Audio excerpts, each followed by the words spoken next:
My name is Augustine Reynolds, and at 68 years old, I thought I knew heartbreak. Then my own daughter, Jennifer, looked me straight in the eyes and called me a parasite in the beach house I had spent 30 years paying for. "What is this old parasite doing here? There is no place for you." The words cut deeper than any knife. I just smiled at her. But what I did next turned her life upside down. Before I tell you this story, let me know where you are watching from and hit that subscribe button. The California coastline had always called to me. As a civil engineer specializing in coastal structures, I spent 40 years building piers, breakwaters, and seawalls that could withstand the relentless power of the Pacific Ocean. My career brought stability and purpose, but nothing compared to the joy I found in my family. Martha, my wife of 40 years, had been the cornerstone of our life together until cancer took her 3 years ago. The hole her absence left in my heart remains unfilled to this day. Martha and I shared a dream throughout our marriage. While others fantasized about European vacations or luxury cruises, we wanted something that would last. A beach house in Carmel, California, became our mutual obsession.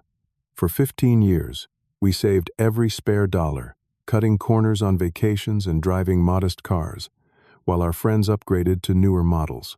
Martha would clip coupons at our kitchen table on Sunday mornings, methodically planning our weekly grocery shopping to maximize our savings. "Someday, Augustine," she would say, her reading glasses perched on the end of her nose, "we'll have coffee on our own deck watching the waves roll in. Just be patient." 20 years ago, our patience finally paid off. I still remember Martha's face when our realtor handed us the keys. The small 2-bedroom cottage wasn't much to look at initially, with its weathered siding and outdated kitchen, but the view of the Pacific Ocean from the back deck made everything else insignificant. We could finally see our retirement on the horizon. We spent weekends and vacation time renovating the place ourselves. Martha learned to tile the bathroom while I installed new hardwood floors throughout the main living space. Each improvement made with our own hands added to our sense of ownership and accomplishment. The master bedroom window seat became Martha's favorite reading spot, where she would sit for hours with a book and occasionally glance up to watch seabirds diving into the waves. Our daughter Jennifer spent every summer at that beach house from age 10 through her college years. I taught her to fish from the nearby pier, and Martha showed her how to collect perfect sand dollars at low tide. Family memories accumulated like the seashells Jennifer would gather in her little plastic bucket. Her laughter echoed through the house as she ran from the cold waves, her swimsuit still dripping as she burst through the back door for lunch. 5 years ago, I finally retired from the engineering firm where I had worked my entire adult life. Martha and I planned to split our time between our primary residence in Sacramento and our beloved beach house. We envisioned long walks on the shore, entertaining old friends on the deck we had built together, and eventually hosting our grandchildren during summer vacations. The future stretched before us like the endless horizon visible from our living room window. Then Martha got sick. The diagnosis came suddenly, and the progression of her illness was mercilessly swift. Stage 4, pancreatic cancer, left us with precious little time to say goodbye. During those final months, Jennifer seemed to step up admirably. She visited regularly, helped coordinate Martha's medical appointments, and sat with me during the long hospital vigils. I was grateful for her presence, interpreting her support as the natural response of a loving daughter. After Martha passed, I retreated into a cocoon of grief. Our main house in Sacramento felt empty without Martha bustling around the kitchen or tending to her garden. I avoided the beach house entirely, unable to face the memories waiting there without her by my side. For 6 months, I barely left my home except for necessary errands and occasional coffee with Thomas, my oldest friend from the engineering firm. Eventually, Thomas convinced me that continuing to isolate myself would not honor Martha's memory. "She would want you to live, Augustine," he insisted over our weekly coffee. "The beach house was your shared dream. Don't abandon it now." His words resonated with something Martha had told me during her final weeks. "Promise me you'll go back to Carmel," she had whispered from her hospital bed. "Sit on our deck and watch the sunset for both of us." So on a clear spring morning, I packed my car for an extended stay at our beach house. I planned to reconnect with Martha's spirit there and perhaps begin to heal. The drive from Sacramento to Carmel took just over 3 hours, but I stretched it to 4 by stopping at Martha's favorite roadside diner in Gilroy for lunch. I ordered her usual, a tuna melt with extra pickles, and raised my iced tea in a silent toast to her memory. As I continued south on Highway 1, my spirits lifted with each mile. The familiar curves of the coastal highway and glimpses of the Pacific through the cypress trees filled me with anticipation. Despite my grief, I felt a sense of homecoming. Martha would not be waiting for me with her warm smile, but perhaps I could feel her presence in the place we had loved together.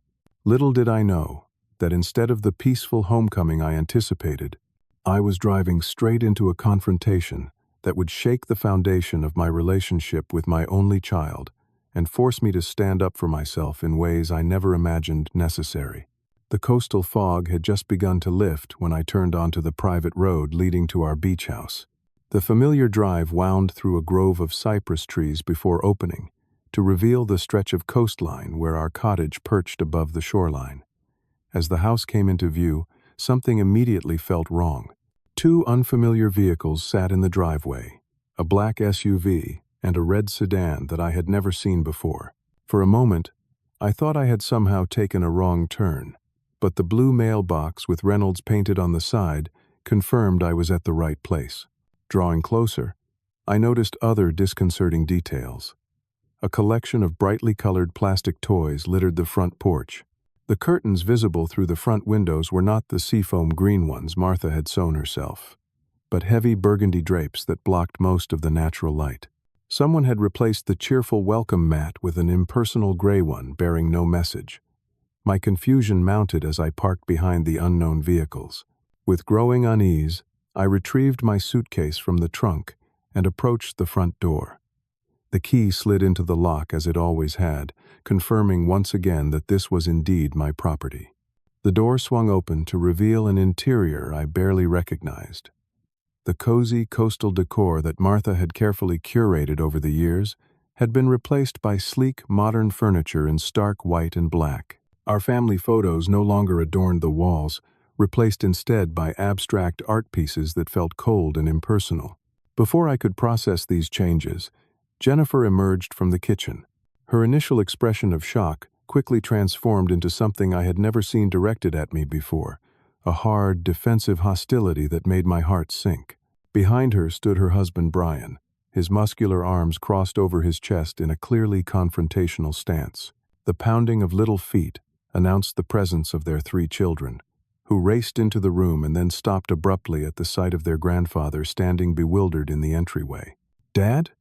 What are you doing here?" Jennifer's voice held no warmth, no welcome. "I came to stay for the summer," I explained, still trying to make sense of the situation. "This is my house, Jennifer. The better question might be, what are you doing here?" Brian stepped forward, placing a proprietary hand on the back of the new leather sofa. "We live here now. Permanently." The room seemed to tilt slightly as I struggled to comprehend his words. "Live here? Since when? And why wasn't I informed?" Jennifer's face hardened further. "We moved in 3 months ago. The Sacramento house is too small for a family of 5, and this place was just sitting empty." "It wasn't sitting empty," I corrected her. "I was taking some time after your mother's passing. This is still my house, Jennifer. Martha and I paid for it." Something cold and unfamiliar flashed in my daughter's eyes. She looked at her husband, then back at me with an expression that no father should ever see on his child's face. "What is this old parasite doing here?" she said, her voice dripping with contempt. "There is no place for you." The words hit me like a physical blow. My own daughter, the little girl I had taught to ride a bicycle and helped through college, was looking at me as if I were an unwelcome intruder. The children stood wide-eyed, witnessing their mother's cruelty toward their grandfather. Brian stepped forward, his imposing frame deliberately intimidating. "This house is being put to better use now. We need the space for our family. You don't need such a large house at your age." I looked around at what they had done to our cherished home. The beautiful antique dining table where we had hosted countless family dinners had been replaced by a minimalist glass monstrosity. The reading nook where Martha spent peaceful afternoons had been converted into a gaming station with a massive television. Everything that made the house ours had been erased. "I would like to at least stay the night," I said, trying to maintain my dignity.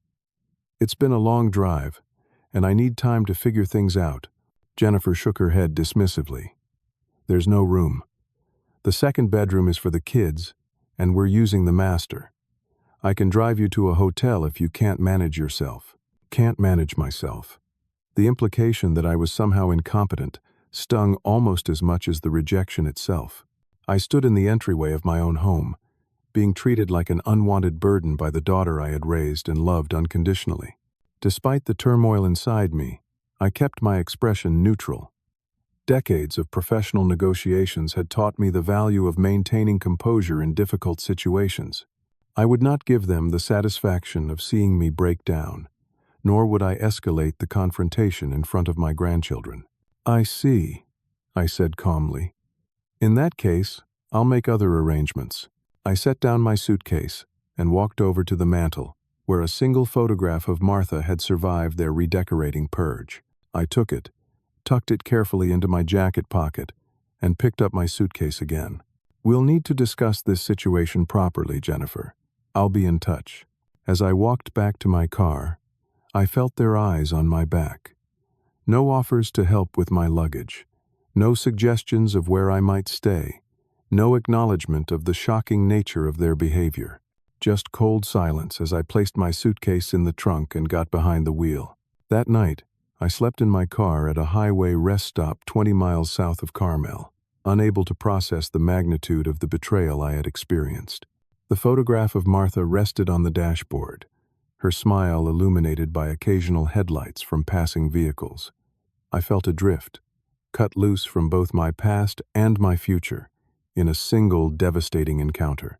"What would you do, Martha?" I whispered to her image as I tried to find a comfortable position in the reclined driver's seat. But for the first time since her death, I couldn't imagine what advice she might offer. This situation was beyond anything we had ever prepared for or anticipated from our only child. Sleep eluded me that night in the rest stop parking lot. As the first light of dawn filtered through my car windows, I found myself mentally retracing the history with Jennifer, searching for warning signs I might have missed. The betrayal felt so sudden. Yet as I reflected on our relationship over the years, I began to see patterns I had previously overlooked or excused. Jennifer had been our miracle baby, arriving after 5 years of trying to conceive. From her earliest days, Martha and I structured our lives around giving her every advantage.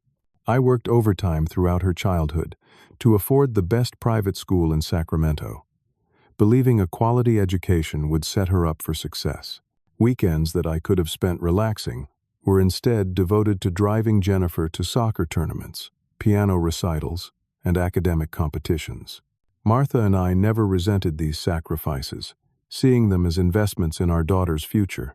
When Jennifer expressed interest in attending an Ivy League university, we remortgaged our Sacramento home to help cover the astronomical tuition costs. The beach house dream was postponed for several more years, but we considered it worthwhile to give our daughter the opportunities we never had. I still remember her graduation day, the pride I felt watching her accept her diploma, believing all our sacrifices had been worthwhile. After college, Jennifer struggled to find her professional footing. She began a marketing career but quit after 6 months, claiming the corporate environment was toxic. Next came her attempt to launch an interior design business, which folded within a year despite the $10,000 Martha and I provided as startup capital. A brief stint in real estate followed, then a yoga instructor certification course that she never completed. Through each career pivot, we offered both emotional and financial support, never questioning her decisions or suggesting she might need to persevere through initial difficulties. When Jennifer met Brian during her real estate phase, Martha expressed private concerns about his influence. "He seems to have very expensive tastes for someone just starting out," she observed after their first dinner together. I dismissed her worries, happy that Jennifer had found someone who appeared to make her happy. They married after a whirlwind 6-month courtship, and Martha and I contributed $25,000 toward their wedding, wanting our only daughter to have the celebration of her dreams. The pattern continued when they began house hunting the following year. Brian insisted they needed a home in an exclusive neighborhood, well beyond what they could reasonably afford on their combined incomes. When Jennifer called to say they had found their perfect home but needed help with the down payment, I transferred $30,000 without hesitation. Martha suggested, "We should perhaps establish some boundaries around financial assistance," but I countered that helping our child was what parents did. "We have the means," I told her. "Why wouldn't we help?" Looking back from the uncomfortable confines of my car seat, I could now see how Jennifer's sense of entitlement had grown with each unchallenged request. The frequency of those requests increased dramatically after she married Brian 10 years ago. His perpetual stream of business opportunities always seemed to require initial investments that somehow never materialized into actual returns. Their lifestyle consistently exceeded their income, with luxury vacations funded by credit cards and a succession of ever newer and more expensive vehicles appearing in their driveway. During the last year of Martha's life, she had tried to warn me. "I worry about what will happen to you after I'm gone," she confided during one of her more lucid periods between pain medications. "Jennifer has changed. She sees us as a resource now, not as parents to be cherished." I had kissed Martha's forehead and assured her she was being overly concerned. "She's just busy with her own family," I insisted. "When it really matters, she'll be there." Martha didn't argue, but the doubt in her eyes remained. One conversation from those final weeks now returned to me with painful clarity. Martha had insisted we meet with our lawyer to update our will, particularly regarding the beach house. "Promise me you'll protect yourself, Augustine," she had urged. Her voice weakened by illness, but her eyes intensely focused. "The beach house stays in your name only until you decide otherwise. Promise me." I had made that promise more to ease her mind than out of any real concern. Harold, our longtime family lawyer, had drawn up the paperwork according to Martha's wishes, and I had signed without giving it much serious thought. At the time, I couldn't imagine a scenario where I would need legal protection from my own daughter. Now, as I watched the sun rise over the coastal mountains, I wondered what Martha had seen that I had been blind to. There had been incidents over the years that I had brushed aside. Jennifer's pointed questions about our finances after Martha's diagnosis. Her suggestion that I might want to simplify by selling the beach house. The time she had brought real estate listing printouts to the hospital during one of Martha's treatments, claiming she was just trying to help plan for the future. A particularly telling moment occurred during the reading of Martha's will. When Harold confirmed that the beach house remained solely in my name, I noticed a flash of something like disappointment cross Jennifer's face. Brian had immediately asked about the estimated value of the property, a question I found odd given the circumstances but attributed to his financial background. Now these memories aligned into a pattern I could no longer ignore. The truth I had been avoiding settled heavily in my chest. Jennifer's behavior at the beach house hadn't materialized from nowhere. The entitlement, the expectation that my property was hers for the taking, the willingness to discard me when I became inconvenient. These attitudes had been developing for years while I chose not to see them. In my grief over losing Martha, I had allowed Jennifer's sense of entitlement to flourish unchecked. As painful as this realization was, it also provided a strange kind of clarity. This wasn't just about a house. This was about my relationship with my daughter, about establishing boundaries that should have been set long ago. Martha had tried to protect me because she understood something I was only now beginning to recognize. Love without limits becomes enabling, and enabling ultimately harms both parties. I started my car and pulled back onto Highway 1. I couldn't spend another night sleeping in a parking lot, and I needed time and space to determine how to address this situation. The beach house represented more than a property dispute. It was the culmination of patterns established over decades. Resolving this conflict would require more than just asserting my legal rights. It would mean fundamentally restructuring my relationship with Jennifer, and, by extension, with myself. By mid-morning, I found myself checking into the Seabreeze Motel, a modest establishment about 5 miles from my beach house. The room was clean but basic, with a faded floral bedspread and a small table by the window, overlooking the parking lot. It bore no resemblance to the carefully decorated spaces Martha had created in our homes, but it would serve as a temporary sanctuary while I gathered my thoughts. That first night away from both my homes was eerily reminiscent of the weeks following Martha's death. The same hollow feeling echoed in my chest, the same sense of disorientation. I had lost my wife to cancer, a tragedy beyond anyone's control. Now I had lost my daughter to something far more difficult to accept, her own choice to reject and discard me. After a sleepless night, I called Thomas. My friendship with him stretched back 40 years to our first days at the engineering firm.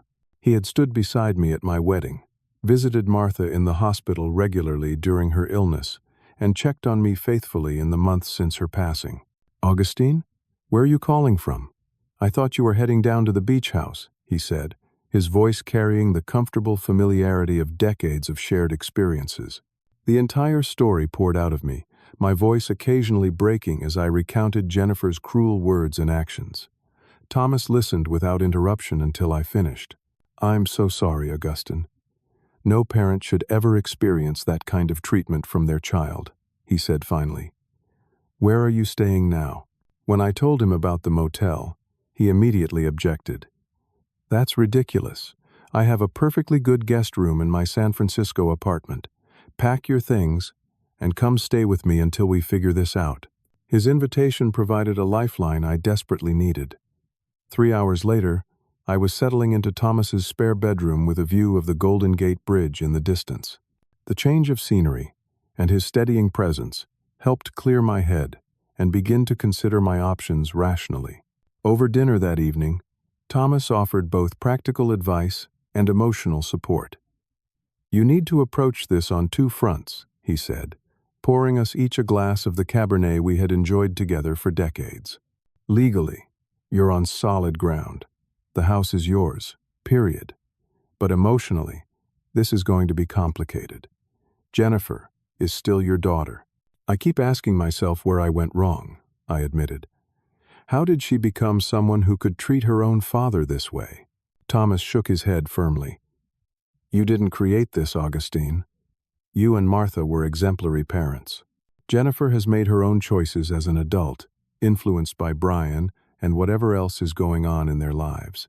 The following morning, I met Thomas's daughter Sarah when she stopped by with bagels and coffee.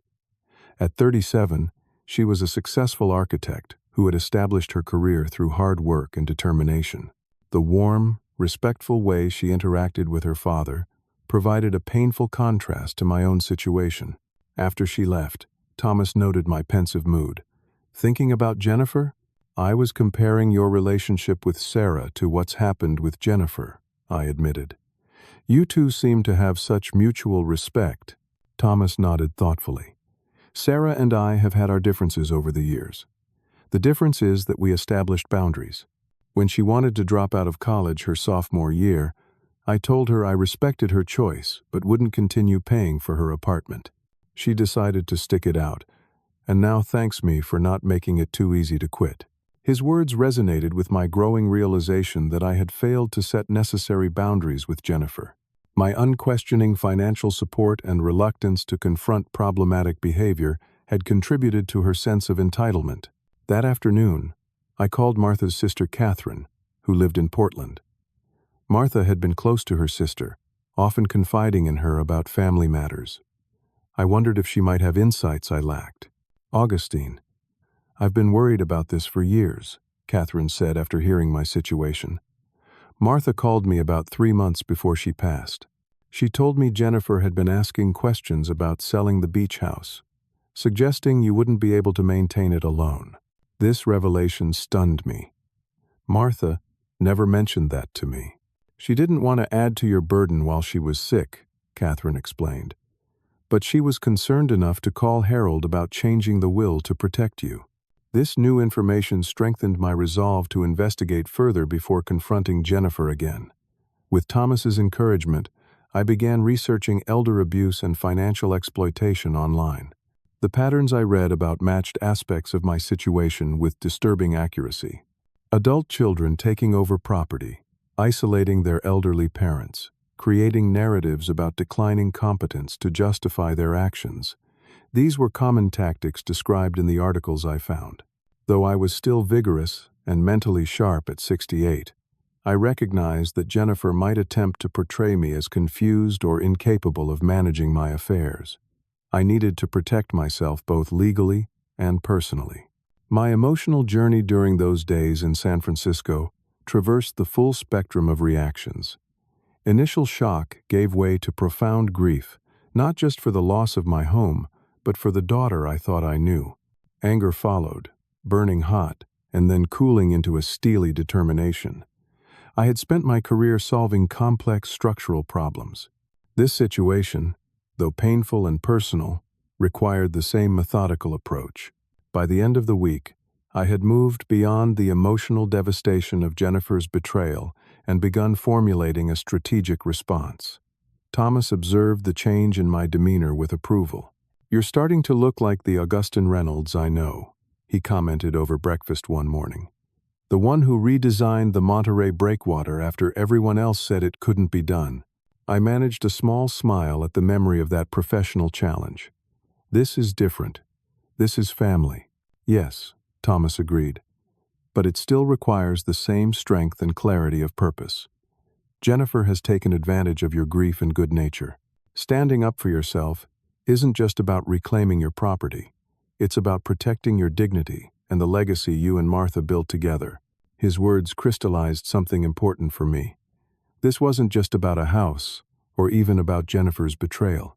It was about honoring Martha's wishes, respecting our lifetime of work and sacrifice, and refusing to become a passive victim in my own life story. I needed to protect not just my legal ownership of the beach house, but my agency as a human being worthy of basic respect, especially from my own child. As I prepared to leave Thomas's apartment the following morning, he clasped my shoulder firmly. "Remember, Augustine, setting boundaries isn't about punishing Jennifer. It's about establishing the terms for a healthier relationship moving forward. Martha would want you to stand firm, but leave the door open for reconciliation if genuine changes occur." With this wisdom bolstering my resolve, I headed back toward Carmel, not to confront Jennifer immediately, but to gather the information and support I would need to approach the situation from a position of strength rather than vulnerability. My first step upon returning to the Carmel area was contacting Harold Peterson, the family lawyer who had managed our affairs for over 20 years.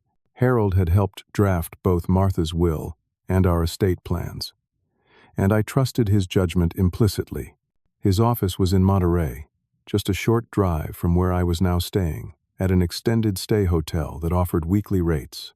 Harold's concern was evident as I explained the situation during our meeting. "Augustine, I'm so sorry this is happening. Martha was right to be concerned about protecting your interests. What exactly are my legal rights here?" I asked, needing clarity on where I stood. Harold didn't hesitate. "The beach house is solely in your name. Jennifer has absolutely no legal claim to it whatsoever. She and her family are essentially squatters at this point, albeit family members." He pulled out the property documents, confirming what I already knew but needed to hear officially. The beach house belonged to me alone, with no encumbrances or conditions. Jennifer's occupation was completely unauthorized. "There's something else you should know," Harold said, looking troubled. "Jennifer called my office about 2 months ago, asking about the process for having someone declared mentally incompetent. A chill ran through me. She's planning to have me declared incompetent? On what grounds?" "She didn't specifically mention you," Harold clarified, "but given the timing and current situation, I think we can reasonably infer her intentions. She asked if a history of confused behavior and poor financial decisions would be sufficient. I told her these assessments would require professional medical evaluation, not just family opinions." This revelation shifted my understanding of the situation dramatically. Jennifer wasn't just opportunistically taking advantage of my property, she was potentially laying groundwork to challenge my mental competence. The stakes had suddenly become much higher than just reclaiming my beach house. Harold recommended I undergo a comprehensive cognitive assessment with a respected neurologist, creating documentation of my mental fitness that would be difficult to challenge. It's preemptive, he explained, but could save you significant trouble if Jennifer pursues this angle. The following day, I met with Dr. Eleanor Washington, a neurologist specializing in geriatric cognitive health. After a 3-hour evaluation, she provided a detailed report confirming that I showed no signs of cognitive impairment and possessed full capacity to manage my personal and financial affairs. I filed this report with Harold, establishing a crucial legal safeguard. My next step was investigating Jennifer and Brian's financial situation. Harold connected me with a private investigator named Michael Ramirez, who specialized in financial matters. After obtaining the necessary legal authorizations, Michael began looking into public records concerning my son-in-law's business activities. Within 3 days, Michael presented his findings in Harold's office. Brian Sullivan has been involved in 6 failed business ventures over the past 8 years, he explained, showing me a timeline of corporate filings and dissolutions. Each follows a similar pattern, starting with optimistic projections and ending in bankruptcy or abandonment once investors' money runs out. More concerning were the 3 pending lawsuits against Brian, from former business partners, alleging misrepresentation and misuse of funds. His current business, a sports equipment distribution company, showed signs of serious financial distress, with tax liens and multiple collection actions pending. Based on public records, they're underwater on their mortgage by at least $100,000, Michael continued. Their property taxes are delinquent, and there's a pattern of maxed-out credit cards being replaced by new accounts. Classic signs of a financial house of cards on the verge of collapse. This information provided context for their takeover of my beach house. They weren't just being opportunistic, they were desperate. The beachfront property, worth well over $1 million in the current California market, represented a potential solution to their financial troubles if they could somehow gain control of it. My investigation took an even more troubling turn when I visited the Carmel branch of Coastal Pacific Bank, where Martha and I had maintained accounts for years. The branch manager, Angela Marino, had known us since we purchased the beach house and greeted me warmly despite my unscheduled visit. "Mr. Reynolds, I'm actually glad you came in," she said after we exchanged pleasantries. "There was an incident last month I wanted to discuss with you." Angela explained that Jennifer had come to the bank attempting to access my accounts. She had claimed I was unwell and needed her assistance managing my finances. When asked for legal documentation supporting this arrangement, Jennifer had become agitated and left. "We were concerned enough to flag your accounts for potential fraud attempts," Angela added. "It seemed odd that she would try to access your accounts without proper authorization." This attempted financial access added another layer to Jennifer's apparent plan. She wasn't just trying to take my house.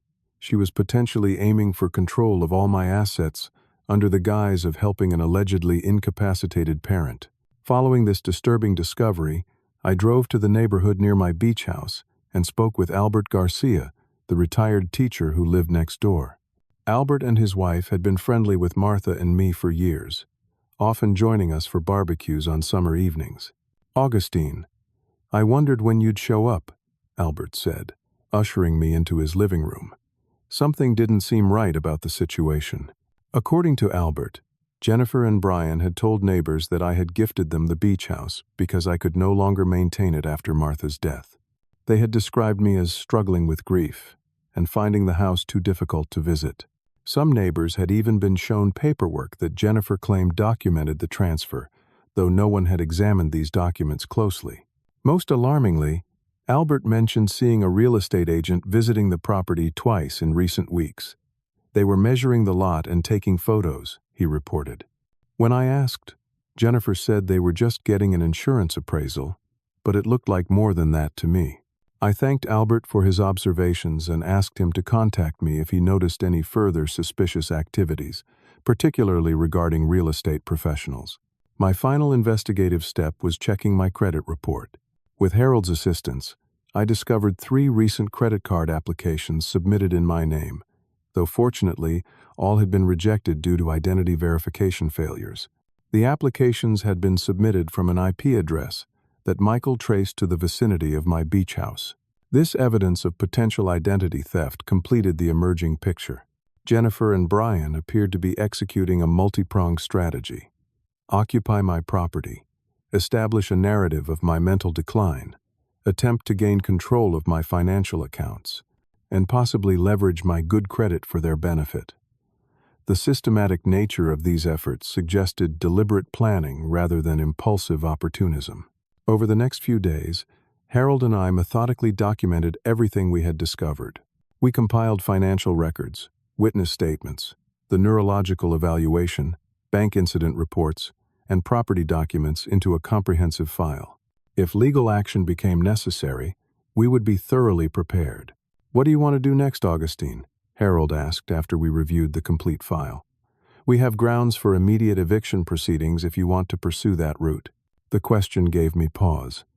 Despite everything, Jennifer was still my daughter, and her children, my grandchildren, were innocent parties in this situation. I wanted my home back, but I also wanted to leave room for healing if that proved possible. I want to confront them directly first, I decided, with you present as my legal representative, but without immediately involving the courts if we can avoid it. They need to understand I'm aware of what they're doing and that I won't allow it to continue, but I'd prefer to resolve this within the family if possible. Harold nodded. "I think that's wise. We'll approach this firmly but without burning bridges unnecessarily. Should I arrange the meeting?" "No," I said, feeling a surge of determination. "I'll do it. This is my house and my family. It's time I took back control of the situation."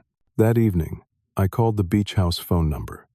Brian answered, his tone shifting from casual to guarded when he recognized my voice. "I'm coming to the house tomorrow at 10 in the morning with my lawyer," I stated simply. "I expect you and Jennifer to be there. We have important matters to discuss regarding property ownership." There was a long pause before Brian responded. "We're pretty busy tomorrow, and honestly, there's nothing to discuss. Jennifer and I have decided this arrangement works better for everyone. 10 o'clock, I repeated firmly. "If you and Jennifer choose not to be present, Harold and I will proceed with legal action immediately. The choice is yours."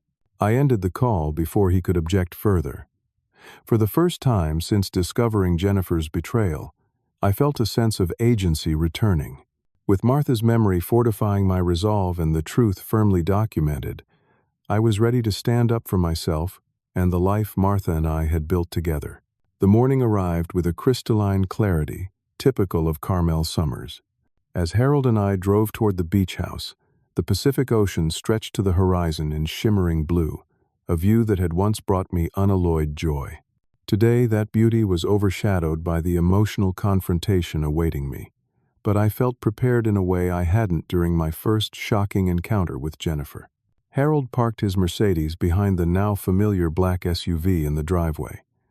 I noticed the red sedan was missing, perhaps indicating an attempt to create the impression that someone was away. Before exiting the car, Harold reviewed our approach one final time. "Let me establish the legal framework first," he advised. "Then you can address the personal aspects. Remember, stay calm regardless of provocation. Your composure will strengthen our position." We approached the front door together, Harold carrying his leather briefcase containing all our documentation. I used my key without knocking, a small but significant assertion of my ownership. As we entered, I could hear hushed, urgent conversation from the kitchen that abruptly ceased at the sound of the door. Jennifer and Brian appeared in the living room, their faces composed in carefully neutral expressions that didn't quite mask their tension. I noted they had dressed formally, as if for a business meeting, another indication they understood the seriousness of the situation despite their previous dismissive attitude. "Dad." Jennifer acknowledged me with a stiff nod before turning to Harold and Mr. Peterson. "This seems unnecessarily formal for a family discussion." Harold smiled professionally. "Given the circumstances, Mrs. Sullivan, formality seems appropriate. Shall we sit down?" The four of us arranged ourselves in the living room. I chose Martha's favorite armchair, another small reclamation of space. I noticed the children were absent, presumably sent to a friend's house to avoid witnessing the confrontation. Harold began by placing his briefcase on the coffee table and removing a folder of documents. "I'll be direct," he said. "This property legally belongs to Augustine Reynolds. It has never been transferred, gifted, or otherwise conveyed to either of you. Your occupancy without Mr. Reynolds' permission constitutes unauthorized use of his property." Brian leaned forward, his corporate sales persona emerging. "There seems to be some confusion. Jennifer and I have been discussing the transfer of this property with Augustine for months. He verbally agreed that after Martha's passing, the beach house would come to us, since he couldn't maintain it alone." "That's absolutely false," I stated calmly. "No such conversation ever occurred." Jennifer's expression hardened. "Dad's memory hasn't been reliable since Mom died. He's been confused about many conversations we've had." Harold was prepared for this tactic. He removed my neurological evaluation from his folder and placed it on the coffee table. "Dr. Eleanor Washington, Chief of Neurology at Stanford Medical Center, thoroughly evaluated Mr. Reynolds last week. Her conclusion states unequivocally that he shows no signs of cognitive impairment and possesses full mental capacity." Jennifer's composure slipped momentarily before she regrouped. "One evaluation doesn't capture the daily reality. Dad has been making concerning decisions for months, forgetting important details, and struggling to manage his affairs. Which is why you attempted to access my bank accounts without authorization?" I asked quietly. The direct question caught her off guard. "I was trying to help you," she stammered. "You weren't paying attention to your finances." Harold removed the bank incident report next. "Coastal Pacific Bank's records indicate you claimed Mr. Reynolds was unwell and attempted to gain access without legal authority to do so. When asked for documentation, you left abruptly." Brian shifted strategies, his tone becoming conciliatory. "Look, we're all family here. We're just trying to make practical arrangements that benefit everyone. Augustine doesn't need this much space, and our growing family does. It's a logical redistribution of resources. Redistribution that would conveniently solve your financial problems," I observed. His eyes narrowed slightly. "What's that supposed to mean?" Harold produced the financial investigation report. "You're currently facing 3 lawsuits from former business partners. Your current business shows significant financial distress, and you're underwater on your primary residence mortgage by approximately $100,000. The color drained from Brian's face as he realized the extent of our investigation. Jennifer looked at her husband with a flash of what appeared to be both surprise and anger, suggesting he might not have fully disclosed their financial situation even to her. "You had no right to investigate our personal finances," Brian said, his conciliatory tone evaporating. "I had every right to understand why my daughter and son-in-law suddenly decided to occupy my property without permission," I countered. "Just as I had every right to investigate why real estate agents have been visiting and measuring my property." Jennifer's head snapped up. "How did you know about that?" "Your neighbors have been concerned about the situation," I explained. "Albert Garcia has been particularly observant." The mention of our longtime neighbor seemed to deflate Jennifer further. She exchanged a look with Brian that contained a world of unspoken communication. Harold continued methodically, presenting evidence of the unauthorized credit applications and the false narrative they had spread throughout the neighborhood. With each revelation, their defiance visibly weakened.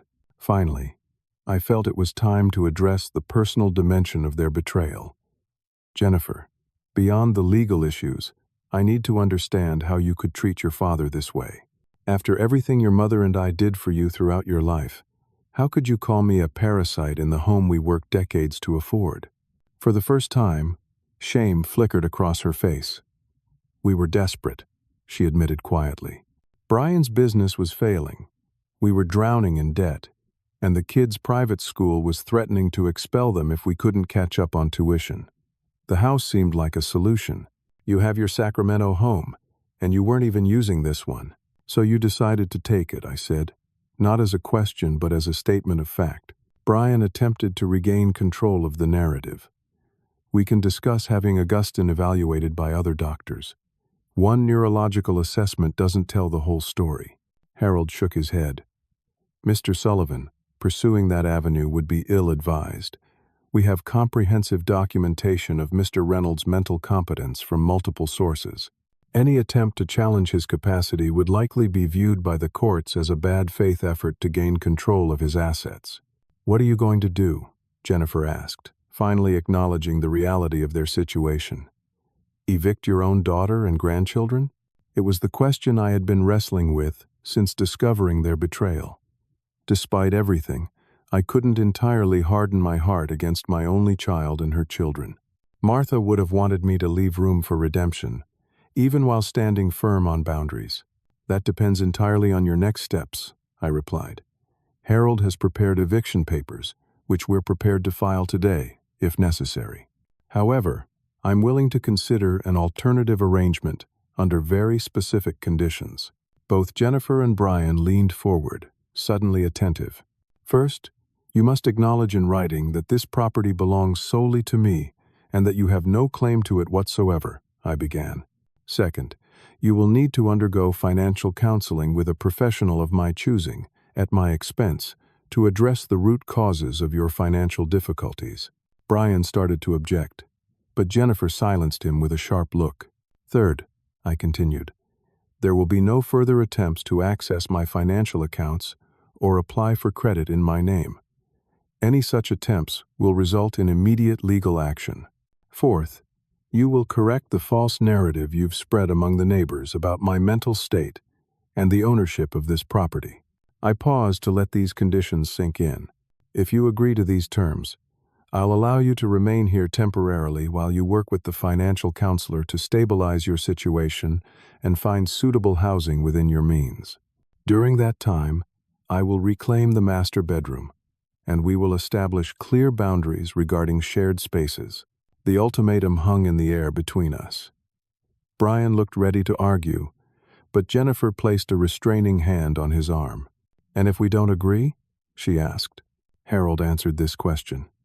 Then we file for immediate eviction, which, given the circumstances and documentation, would likely be expedited by the court. Additionally, we would need to report the unauthorized credit applications to the appropriate authorities for investigation. The implied threat of potential identity theft charges wasn't subtle. Brian's expression darkened, but he remained silent. Jennifer and Brian exchanged another long look, some unspoken communication passing between them. Finally, Jennifer turned back to me. We'll agree to your terms, she said, her voice small but clear. We don't really have a choice. You always have choices, I corrected her. You chose to take what wasn't yours. Now you're choosing a path toward making amends. That's a step in the right direction. Harold produced the acknowledgement documents he had prepared in advance, and Jennifer and Brian signed them without further argument. The legal portion of our confrontation concluded. Harold excused himself with a promise to check in regularly as we implemented the agreement. After he left, an uncomfortable silence filled the room. The dynamic had shifted irrevocably, the power balance restored to its proper alignment. I was no longer a parasite to be discarded, but the rightful owner offering conditional mercy. I'll move my things into the master bedroom now, I stated, rising from Martha's chair. I suggest you use this time to consider how to explain the new arrangement to your children in a way that preserves their respect for all the adults involved. As I retrieved my suitcase from Harold's car and began settling back into my home, I felt no triumph, only a somber satisfaction that I had honored Martha's wishes and protected myself from exploitation. The road to rebuilding trust with Jennifer would be long and uncertain, but I had taken the first necessary step by establishing clear, enforceable boundaries. That evening, I sat alone on the deck watching the sunset, just as I had promised Martha I would. For the first time since her passing, I felt her presence as a sense of peace rather than loss. I did it, Martha, I whispered to the fading light. I stood up for us both. The following months brought a delicate new reality to the beach house. The initial days were marked by tense silence and awkward encounters in shared spaces. Jennifer and Brian moved their belongings out of the master bedroom with grudging efficiency, and I reclaimed the space that had once been mine and Martha's sanctuary. I placed her photograph back on the bedside table, a quiet assertion of continuity and memory in a house that had been temporarily transformed by others. As stipulated in our agreement, Jennifer and Brian began weekly sessions with Diane Hoffman, a financial counselor with expertise in family wealth dynamics. Diane's no-nonsense approach quickly identified the core issues underlying their financial distress, a combination of Brian's risky business ventures, their mutual tendency toward status consumption, and a fundamental disconnect between their lifestyle aspirations and actual income. "They're making progress," Diane reported during our monthly check-in calls. "Brian has finally accepted that entrepreneurship may not be his strength and is exploring employment opportunities with established companies. Jennifer has begun to recognize how her spending habits contribute to their financial instability." I maintained a careful distance from these discussions, making it clear that while I was funding the counseling, I wasn't to be seen as a financial backstop for their recovery. This boundary was perhaps the most difficult for Jennifer to accept. Several times during those early weeks, she attempted to broach the subject of temporary help with their mortgage or the children's school tuition. Each time, I gently but firmly redirected her to Diane. "The counseling is my contribution," I explained. "Learning to live within your means is something you need to do independently." My relationship with my grandchildren required careful navigation. 10-year-old Michael, 8-year-old Emma, and 6-year-old Lily had witnessed the power shift in the household and were understandably confused. Jennifer had initially attempted to portray me as the villain who was forcing changes upon their lives, but Brian, to his credit, intervened. "That's not what happened, and you know it," I overheard him telling Jennifer one evening. "We took advantage of your father, and he's being more generous than we deserve. The kids need to understand that actions have consequences." This small act of accountability marked a turning point in our household dynamics. Brian's willingness to acknowledge wrongdoing opened space for genuine communication rather than continued manipulation and resentment. Gradually, I rebuilt my relationship with my grandchildren. I began taking them for walks on the beach, teaching Michael how to identify different seabirds just as I had once taught Jennifer. Emma discovered Martha's collection of seashells in a cabinet I had reclaimed from storage, and we spent afternoons categorizing and arranging them. Lily simply enjoyed having me read to her from the picture books Martha had always kept on hand for visiting children. "Grandpa, were you really going to make us leave?" Lily asked one afternoon as we watched sandpipers darting along the shoreline. "No one was going to make you leave immediately," I explained carefully. "But this house belongs to me, just like your toys belong to you. Your parents should have asked permission instead of just taking it." Her small face scrunched in consideration of this concept. "Like when Michael takes my stuffed dolphin without asking."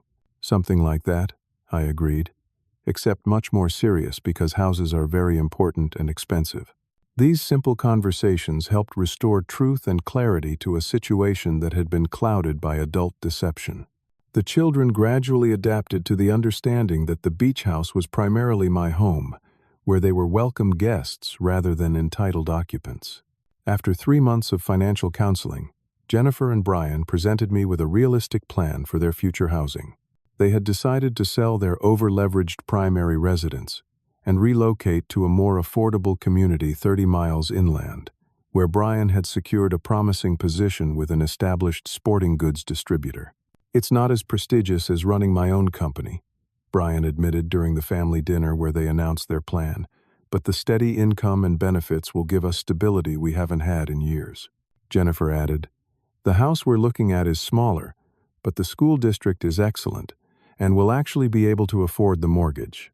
There was a new humility in her voice that suggested genuine growth rather than tactical appeasement.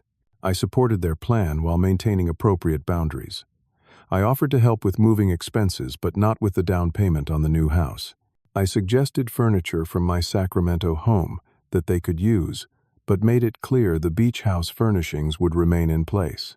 These measured responses established a new pattern in our relationship, one based on mutual respect rather than exploitation or enabling. During this period of transition, I also took steps to protect my long-term interests. With Harold's assistance, I established a clear estate plan that would eventually provide for Jennifer and my grandchildren, while preventing impulsive liquidation of assets. We created a trust structure that would support my grandchildren's education and provide Jennifer with income rather than lump sum inheritance that might be mismanaged. This isn't about punishing Jennifer, I explained to Harold as we finalized the documents. It's about ensuring Martha's and my lifetime of work benefits future generations in a sustainable way. Jennifer's journey toward accepting responsibility progressed in fits and starts. Some days brought genuine connection and what appeared to be sincere remorse. Other days, old patterns of entitlement and manipulation would resurface, particularly when financial pressures mounted. Each time, I maintained the same calm, consistent boundaries, neither withdrawing love nor compromising on fundamental principles. "I don't understand why you won't just help us with this one payment," she complained during a particularly difficult week when their old house hadn't yet sold and they were carrying 2 mortgages. "Because that wouldn't actually help you," I responded. "It would just postpone the necessary changes you're making. I believe you're capable of solving this problem yourselves." My refusal to rescue them from the natural consequences of their actions was perhaps the greatest gift I could offer, though Jennifer couldn't yet see it that way. Every financial challenge they navigated independently built resilience and capability that no amount of parental intervention could provide.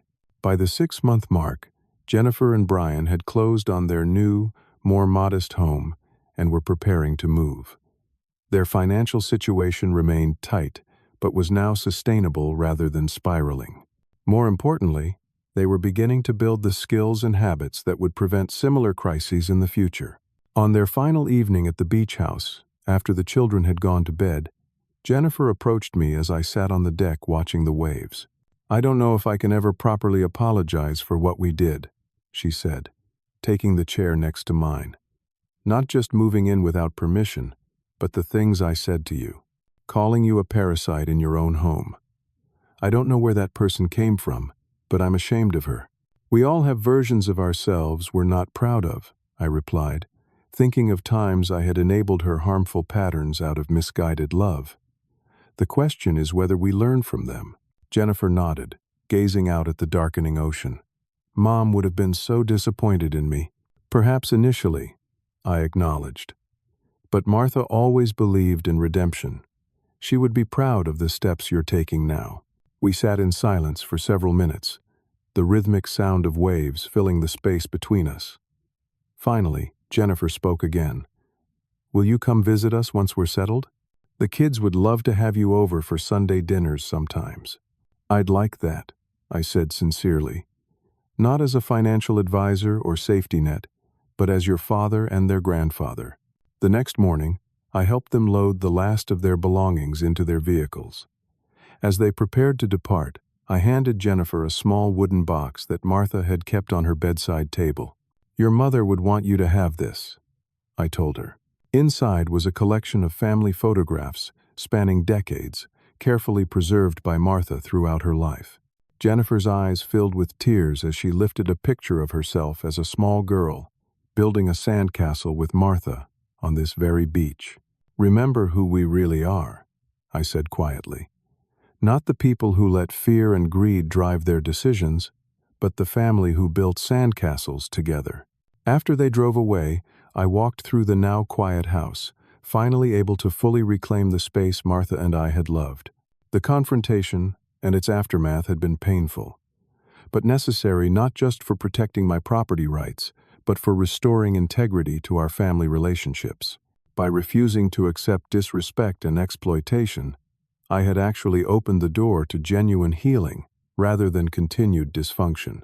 The beach house once again became my sanctuary, but with a deeper significance than before.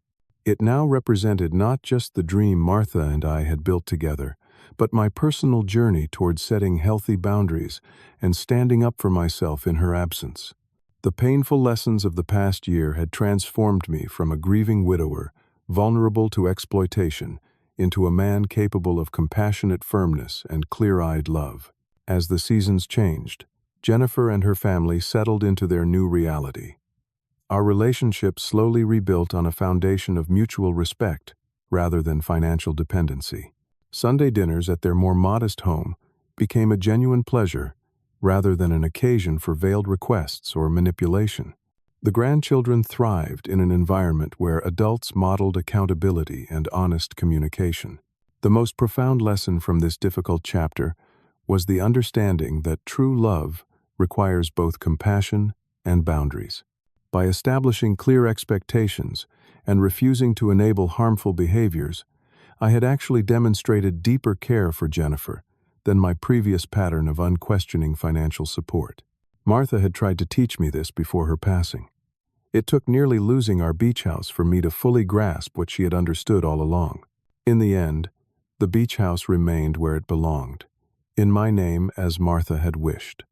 But the true value of standing my ground wasn't measured in real estate or legal victories. It was found in the self-respect I reclaimed, the healthier relationship I built with my daughter, and the legacy of integrity I could now pass to my grandchildren. Have you ever had to stand up to someone you love to protect yourself? Sometimes the hardest boundaries to set are with family, but they're often the most important. Leave a comment below about your experience with family boundaries. And if this story resonated with you, please hit that like button, subscribe to hear more real-life stories, and share this video with someone who might need encouragement to stand up for themselves. Thank you for listening to my story. And remember, it's never too late to reclaim your dignity and self-worth.